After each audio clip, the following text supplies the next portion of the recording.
तर दसऱ्यानंतर आचारसंहिता लागू होण्याची दाट शक्यता असल्याने यंदा एका आठवड्यामध्ये राज्य मंत्रिमंडळाच्या 2 बैठका झाल्या। आजच्या कॅबिनेटमध्ये एकूण 41 निर्णय घेण्यात आले। त्यातल्या इतर महत्त्वाच्या निर्णयांवरती सुद्धा आपण आता नजर टाकूयात। तर प्राचीन आणि ऐतिहासिक वास्तूंचं नुकसान केल्यास 2 वर्षांचा तुरुंगवास, 1 लाख रुपये दंड।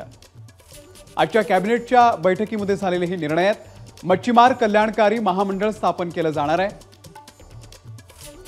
जैन समाजासाठी अल्पसंख्याक आर्थिक विकास महामंडळाची सुद्धा घोषणा करण्यात आलेली आहे। बारी, तेली, हिंदू खाटीक, लोणारी समाजासाठी देखील आर्थिक विकास महामंडळ असतील। बंजारा, लमाण तांड्यामध्ये ग्रामपंचायतीसाठी लोकसंख्येची अट शिथिल करण्यात आलेली आहे। संत भगवान बाबा ऊसतोड कामगार अपघात विमा योजना सुद्धा आता राबवली जाणार आहे। लहान जलविद्युत प्रकल्पांसाठी बांधा वापरा हस्तांतरण धोरण सुद्धा जाहीर करण्यात आलेलं आहे।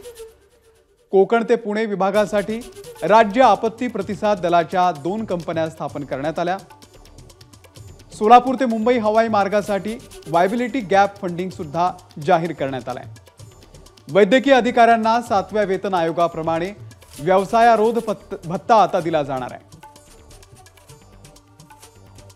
रमाई आवास, शबरी आवास योजनेमधील घरकुल अनुदानामध्ये सुद्धा वाढ करण्यात आलेली आहे। एबीपी माझा, उघडा डोळे बघा नीट।